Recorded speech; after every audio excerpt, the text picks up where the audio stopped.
এই রাজ্যের দিকে খবর নজরে রাখবো। দুর্গাপুরে পাকড়াও কুখ্যাত দুষ্কৃতীরা ধৃত। বিহারের দুষ্কৃতী দল। দুষ্কৃতীদের ধরতে পুলিশের জাল, পুলিশকে দেখে পালানোর চেষ্টা, পুলিশের সঙ্গে দুষ্কৃতীদের ধস্তাধস্তি কাটো। দুর্গাপুরে বাজারের কাছে গ্রেফতার 5, উদ্ধার একাধিক আগ্নেয়াস্ত্র। বড় সড় অপরাধের ছক ছিল দুষ্কৃতীদের, দাবি পুলিশের। 5 জনের কাছ থেকে 2টা আর্মস এবং 10 রাউন্ড অ্যামিনিশন আমরা সিজ করেছি। এটা প্রিলিমিনারি আমরা জানতে পেরেছি যে ওরা এখানে কোনো ক্রাইম করতে এসেছিল আর বিহার জামুই থেকে এসেছিল।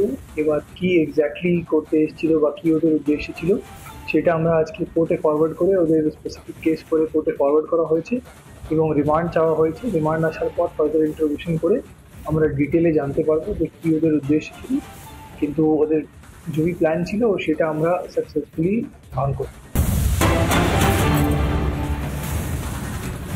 মালদার দিকে নজর রাখবো। মালদায় কাউন্সিলর খুনে ধৃত তৃণমূল নেতাকে এবার বহিষ্কার। মালদা তৃণমূল নেতা নরেন্দ্রনাথকে বহিষ্কার। কাউন্সিলর দুলাল সরকার খুনে ধৃত নরেন্দ্রনাথ, এবার তাকে বহিষ্কার করা হলো দল থেকে। আরো একবার জানাই, ইংরেজবাজারে কাউন্সিলর খুন এবং প্রথম থেকেই পুলিশের তদন্ত। মুখ্যমন্ত্রী মমতা বন্দ্যোপাধ্যায় এই বিষয়ে মুখ খুললেন, যদিও তদন্ত প্রক্রিয়া নিয়ে প্রশ্ন তুলেছিলেন দুলাল সরকারের স্ত্রী। এবার মালদায় তৃণমূল নেতা নরেন্দ্রনাথকে বহিষ্কার করল দল।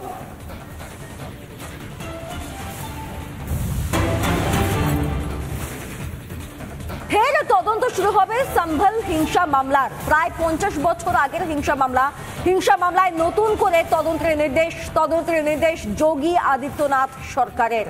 1978 সালে উত্তরপ্রদেশের সম্ভলে হিংসা, 5 দশক আগে হিংসার ঘটনার পুনরায় তদন্ত। ফের তদন্তের জন্য অনুরোধ করে বিজেপি। আবেদন করেন বিধান পরিষদের সদস্য চন্দ্র শর্মা। জেলা শাসক এবং পুলিশ সুপারের কাছে অনুরোধ। এরপর 95 এর সিদ্ধান্তে দলিল তলব। সব তথ্য চেয়েছেন জেলা শাসক এবং পুলিশ সুপার। রিপাবলিকের এডিটর ইন চিফ অর্ণব গোস্বামীর সঙ্গে মুখোমুখি ইন্টারভিউতে ছিলেন যোগী আদিত্যনাথ। কি জানা যাচ্ছে সেখান থেকে দেখুন। आपको क्लोजली फॉलो करता हूं। आपने संभल की बात की, मैंने भी संभल में कई सारे रिपोर्टर भेजे थे। आपका पूरा अप्रोच है हिंदू एकता, राष्ट्रीय एकता, और मेरा इशारा नहीं, मेरा सवाल संभल को लेकर है। और ये सवाल बहुत लोगों के मन में, योगी जी सिर्फ मेरे मन में नहीं है, क्योंकि संभल में जो हुआ विधानसभा चुनाव, जो उपचुनाव हुए थे उसके एक दिन बाद हुआ। और सवाल मेरा यह है कि जो संभल में हुआ वो न्यायिक व्यवस्था को रोकने की कोशिश थी या फिर योगी आदित्यनाथ को रोकने की कोशिश थी, जिन्हें एक दिन पहले उपचुनाव में बहुत बड़ी जीत हासिल हुई थी। क्या न्यायिक व्यवस्था को रोकने की कोशिश थी योगी जी, या आपको रोकने की कोशिश थी? देखिए, क्या आपके पार्टी को रोकने की कोशिश थी?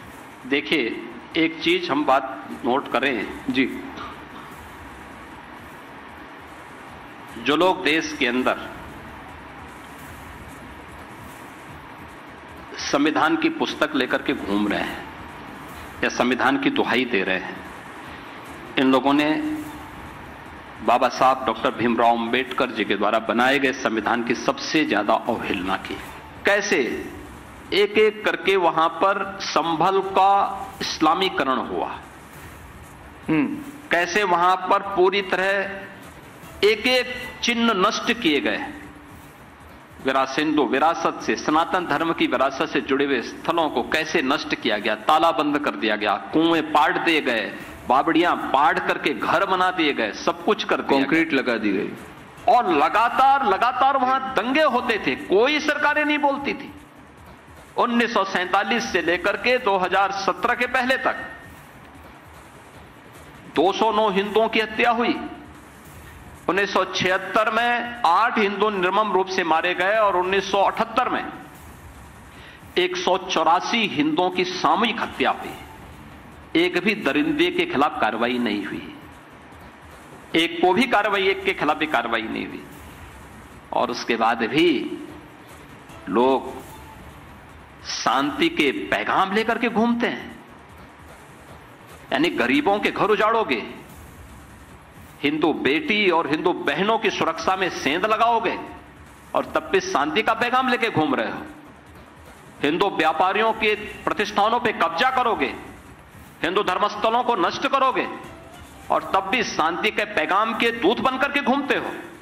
इस चेहरे को उजागर किया जाना चाहिए और सबके सामने चीजें आनी चाहिए। अगर कोई दरिंदा है तो उस दरिंदे को सार्वजनिक रूप से जनता के सामने खड़ा किया जाना चाहिए।